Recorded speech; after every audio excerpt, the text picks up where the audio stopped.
Hello guys, hope you doing well.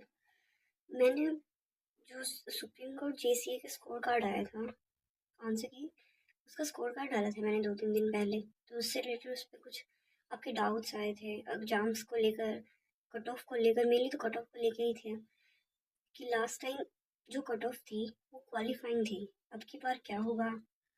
तो उससे सोचा मैंने हर एक का रिप्लाई देना थोड़ा मुश्किल हो रहा था, मैंने सोचा वीडियो बना देती हूँ। देखिए अभी क्या होगा आगे इसका अंदाज़ा किसी को भी नहीं है। इसका अंदाज़ा सिर्फ और सिर्फ सुप्रीम कोर्ट को ही है, क्योंकि एक तो वो चीज़ें इतनी रिवील नहीं करते, और जो हम लगा सकते हैं अंदाज़ा वो हम सिर्फ प्रीवियस ईयर जो प्रोसेस था इनका उसके हिसाब से ही लगा सकते हैं। तो जो प्रीवियस ईयर क्या था कि जो सीबीटी टेस्ट होना था उसमें आपको ओनली 50 मार्क्स लेके आने थे, 50%।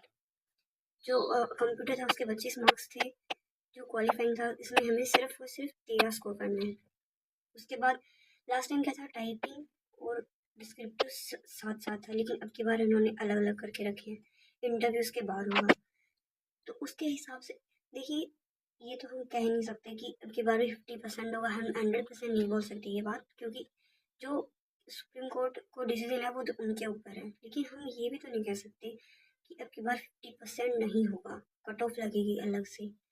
श्योरिटी किसी बात की नहीं है। एक आपकी अगर मान लो किसी बच्चे के मार्क्स हैं 60, मान लो 51 ही है, वो तैयारी नहीं कर रहा, टाइपिंग के लिए प्रैक्टिस नहीं कर रहा, फिर इन्होंने लगा दी 50 पे ही कट ऑफ, तो फिर क्या होगा, उसका तो टाइम वेस्ट हो जाएगा। क्योंकि ये इनका पता ही क्या होता है। देखो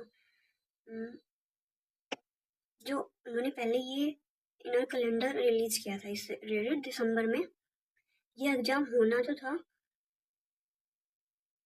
संडे जनवरी को, लेकिन ये डिले हो गया था किसी कारण, उसकी वजह से उसका ये हो नहीं पाया।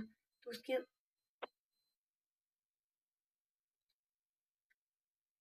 अब इनका रिजल्ट की टाइमिंग भी बहुत कम होती है बीच में। देखो टाइपिंग दिसंबर को इनका फॉर्म भरा जाना था, संडे जनवरी का इनका एग्जाम ले लेते, फिर फर्स्ट संडे एक महीने के अंदर 1 मंथ के अंदर ये रिजल्ट दे देते हैं। उसके बाद 1 मंथ के अंदर ही ये 1 मंथ तो देते भी नहीं है, ओनली फर्स्ट है तो 14 डेज के अंदर इन्होंने टाइपिंग ले ली थी। तो उसके हिसाब से इन्होंने दिया है। तो आपके पास कुल मिला के चलो टाइपिंग के लिए मैक्सिमम से मैक्सिमम 30 डेज है। तो इसमें हम अगर ये अंदाज़ा लगा के चलेंगे कि क्या हुआ अगर 50% पे नहीं लगी तो उसका कुछ फ़ायदा होना नहीं है। तो अगर आपको टाइपिंग की तैयारी कर देनी चाहिए, शुरू कर देनी चाहिए मेरे अकॉर्डिंग तो। और ये इनका कुछ ये था, हाँ स्पीड के रिलेटेड 35 की स्पीड चाहिए इंग्लिश में। और ये तो आपको मैं बता ही चुकी हूँ कि पहले इसमें ये टेस्ट तो हो ही चुका है इसका कट ऑफ से रिलेटेड। अब देखो क्या ही करेंगे ये। फिर इनका टाइपिंग टेस्ट होना है, फिर डिस्क्रिप्टिव होगा, उसके बाद इंटरव्यू वगैरह होना है।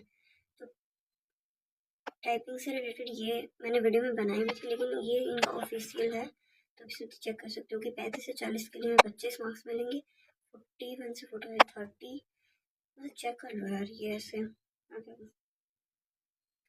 फिर मेरा ये वीडियो बनाने का पर्सपेक्टिव इतना ही था कि जिनके भी मार्क्स कंप्यूटर में 13/25 हैं, और जो 100 में से अगर किसी के 50 मार्क्स भी हैं तो टाइपिंग में लग जाओ अपने, क्योंकि ये 30 डेज के अंदर करवा लेते हैं।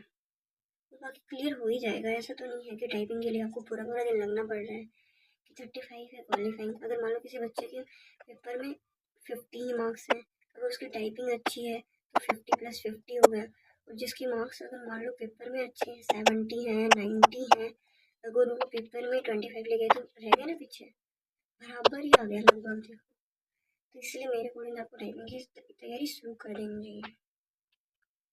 Thank you.